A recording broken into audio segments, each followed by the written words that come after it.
Salut, c'est Alexandre Tarantino, plus connu sous le pseudo de Bapor, fondateur et dirigeant de Natser, et je tourne cette vidéo en direct du centre de formation.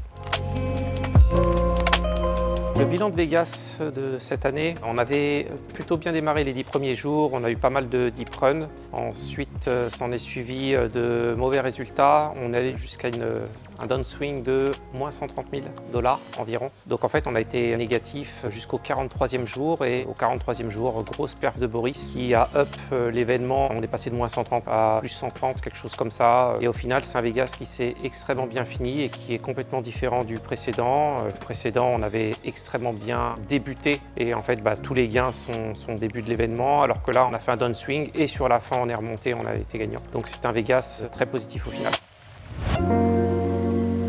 Déjà, il y a eu deux fonds. Il y a eu un premier fonds pour Vegas 2021 en one shot qui s'est mal déroulé. Je ne vais pas en détailler les raisons ici, ce sera dans mon livre, Le temps des tempêtes. Et ensuite, il y a eu la construction d'un autre fonds qui a débuté à Vegas 2022 et qui s'est fini à la fin de Vegas 2023. Entre-temps, il y a eu des événements, surtout au Cambodge, il y a eu des événements en France. Et ce fonds a été extrêmement positif, pas sur un seul event.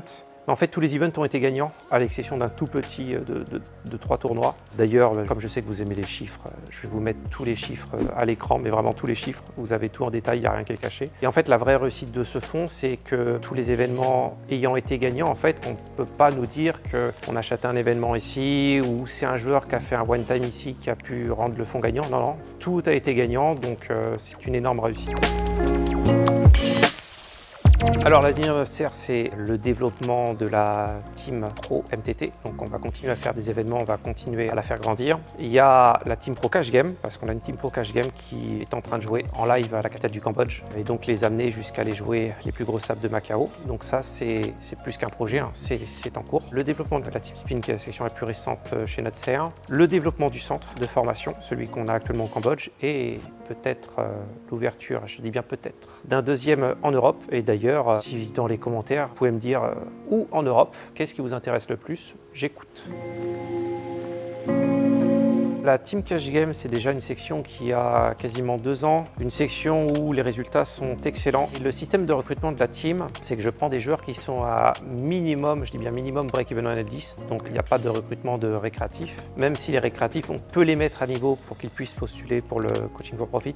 L'objectif, c'est d'amener les joueurs de la NL10 à la NL 100-200 en moins d'1 an. C'est la majorité du temps réussi. Dès l'instant qu'ils ont atteint cette limite avec un BB100 correct, donc on va dire quelque chose vers 8 BB100, ils sont aptes à rejoindre la team live. Et la deuxième étape, c'est de les faire passer de la 100-200 à la 1K+, donc à passer le palier de la 400+, qui est un palier extrêmement difficile à atteindre. Et là, en général, ça nécessite quand même, s'il est parti de la NL10, ça nécessite quasiment tout le temps la prolongation d'un contrat. C'est vraiment difficile, donc en général, il faut 1 an et demi de plus pour vraiment passer ce palier-là. Voilà pour la Team Cash. Déjà, le prix, on avait loué quelque chose qui était beaucoup trop gros. C'était quand même un 52 chambres, beaucoup trop cher. L'hôtel était pas mal, mais on souhaitait quelque chose de plus convivial. Donc on a déménagé dans un autre centre, d'une capacité de 26 chambres, bien plus convivial, avec des chambres qui sont bien plus spacieuses, avec une salle commune bien plus intéressante pour tout le monde. Donc le déménagement aussi, c'est pour vraiment améliorer les conditions, parce que l'objectif premier reste toujours d'améliorer les conditions constamment, donner quelque chose de mieux aux joueurs, et c'est en ce sens aussi qu'on a déménagé de centre.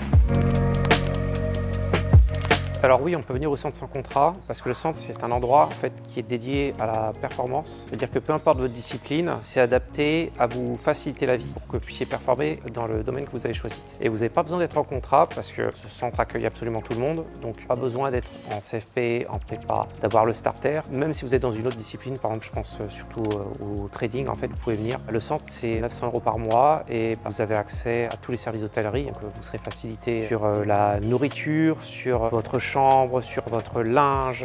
En fait, il y a tout qui est mis à disposition comme un hôtel. La seule chose qu'il n'y a pas, c'est le coaching, parce que ça va nécessiter un engagement autre. En tout cas, n'importe qui peut venir sans. Merci beaucoup et surtout achetez bien mon livre Le temps des tempêtes. Ils vont y croire. Hein. Non? Peut-être. Ils vont y croire.